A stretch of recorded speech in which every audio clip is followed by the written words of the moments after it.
Hello students, welcome to the अग्निज online classes. और आज की क्लास में हम आगे बढ़ाएंगे क्लास 8 मैथ्स का topic linear equation in one variable.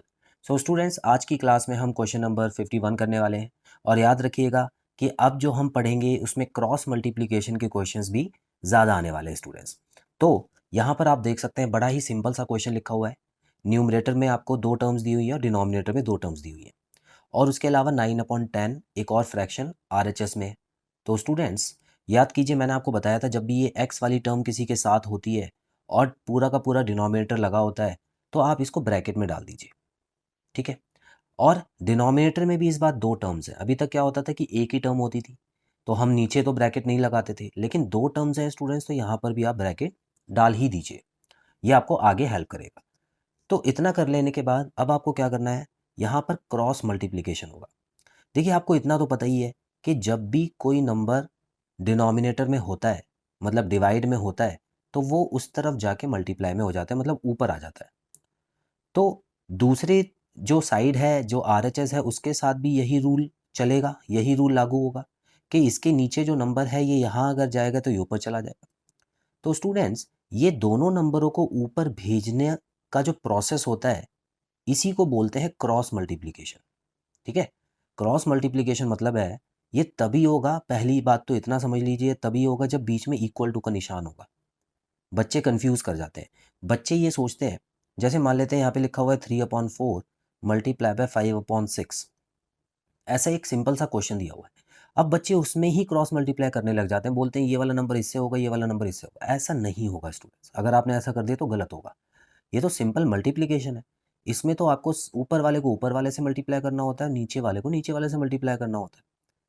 तो इस तरह से ये सॉल्व होगा। तो क्रॉस मल्टीप्लिकेशन तभी होता है जब बीच में इक्वल टू का साइन हो, तभी ये ऊपर और नीचे जाता है। मैंने आपको पूरा रूल भी समझा दिए कि डिवाइड अगर अपना साइन अगर अपनी साइड बदलता है तो वो अपना साइन भी बदल देता है, मल्टीप्लाई हो जाता है। क्लियर है? अभी दोबारा कंफ्यूज मत होना इसमें। ये वाला तरीका इसमें ये सही है, इसमें क्रॉस मल्टीप्लिकेशन करके कर दोगे तो गलत हो जाएगा, ठीक है। चलिए, अब हम वापस आते हैं अपने क्वेश्चन पे। तो स्टूडेंट्स देखिए, ये जो 10 है इसको मैं यहाँ पर भेज रहा हूँ सबसे पहले।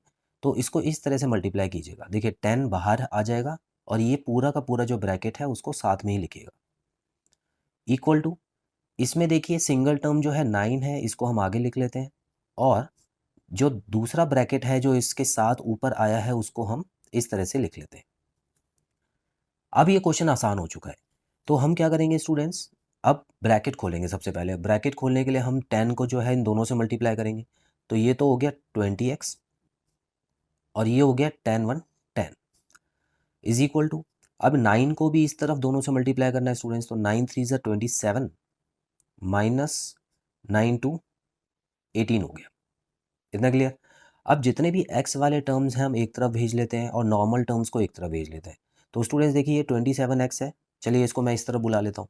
तो ये हो गया 20x जो कि पहले से यहाँ था, और ये 27x इस यहाँ पर प्लस में।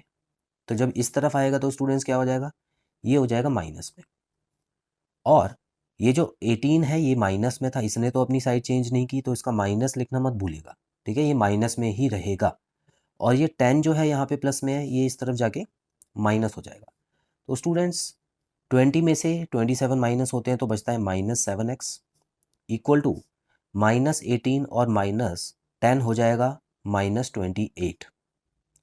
अब मैंने आपको बताया था कि माइनस और माइनस का साइन कट सकता है, और कब कट सकता है, जब दोनों तरफ एक एक टर्म ही बची हो और कोई भी प्लस माइनस का साइन बीच में ना हो नंबरों के, ठीक है। प्लस माइनस का साइन बीच में नहीं होना चाहिए। एक्स के साथ एक टर्म है और यहाँ पर भी एक टर्म है, तब माइनस काट देना, ठीक है। ऐसे मत काटने लग जाना, यहाँ पे माइनस लगाए तो इससे काट दिया, ऐसा गलत हो जाएगा, ठीक है। तो अब x यहाँ पे आ गया और 28/7 ये हो गया। तो 7 के टेबल में आता है 4 बार में 28, तो x की वैल्यू स्टूडेंट्स आ चुकी है 4, और यही मेरा करेक्ट आंसर भी है। तो इस तरह से आपको क्रॉस मल्टीप्लाई करना है स्टूडेंट्स। आइए एक और क्वेश्चन कर लेते हैं जल्दी से। यहाँ पे लिखा हुआ है, बिल्कुल सेम ही क्वेश्चन है लगभग, लेकिन RHS में आपको फ्रैक्शन नहीं दिया हुआ, आपको सिर्फ एक नंबर दिया हुआ। कोई बात नहीं, आप इसको इस तरह से कर सकते हैं। देखिए, समझाने के लिए बता रहा हूँ, आपको करना नहीं है। यहाँ 1 लिख दिया, अब ये 1 ऊपर जाएगा तो क्या कुछ चेंज आएगा? नहीं आएगा। तो यहाँ पे 1 मत लिखिए। आप क्या कीजिए ऐसे क्वेश्चन में, सीधा सीधा ये वाला जो टर्म है, ये दोनों टर्म जो है ना, इसको 4 के पास ऊपर भेज दीजिए, ऐसा भी कर सकते हैं। ठीक है, तो ये 1 लिखा है मैंने, लेकिन इसकी कोई ज़रूरत नहीं है, तो यहाँ पर तो आप ब्रैकेट पहले डाल ही लीजिए। उसके बाद आपको क्या करना है, 3x + 5 तो यहाँ रहेगा, इज इक्वल टू 4 के पास दूसरा जो टर्म है वो जाके मल्टीप्लाई हो जाएगा। क्लियर? अब इस ब्रैकेट की भी ज़रूरत है नहीं इसमें यहाँ पर, क्योंकि ये मल्टीप्लाई नहीं हो रहा है किसी से, तो ब्रैकेट लगाने की ज़रूरत नहीं है, लेकिन फिर भी मैं लगा देता हूँ। तो यहाँ स्टूडेंट्स देखिए, ये तो ब्रैकेट इसका खुल के 3x + 5 ही हो जाएगा, और इसका जब ब्रैकेट खुलेगा तो क्या होगा, 4 2 8x और प्लस 4 7 28। चलिए इसको भी जल्दी से सॉल्व कर लेते हैं।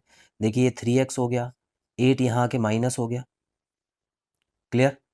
और यहाँ पे 28 था और 5 वहाँ जाके माइनस हो गया, तो स्टूडेंट्स यहाँ पर क्या आ गया, -5x आ गया यहाँ पे, और यहाँ पे क्या आ गया, 23 आ गया। और फाइनल आंसर क्या रहेगा, x की वैल्यू यहाँ पे अकेली हो गई है, x यहाँ पे अकेला है, और यहाँ पे 23/5 हो गया। और मैंने कहा था स्टूडेंट्स, देखिए माइनस का साइन चाहे आप नीचे लगाएं चाहे ऊपर लगाएं, बात एक ही होती है। तो नॉर्मली बुक्स में जो आंसर दिया होगा वो माइनस का साइन ऊपर लगा के ही देते हैं। तो क्या ये आगे और सॉल्व हो सकता है? तो ये इतना ही सॉल्व होगा स्टूडेंट्स, तो ये आपका आंसर आ चुका है। तो आई होप आपको क्रॉस मल्टीप्लिकेशन क्लियर है स्टूडेंट्स। सो बहुत जल्द मिलते हैं अगली क्लास में नए क्वेश्चंस के साथ। Bye bye.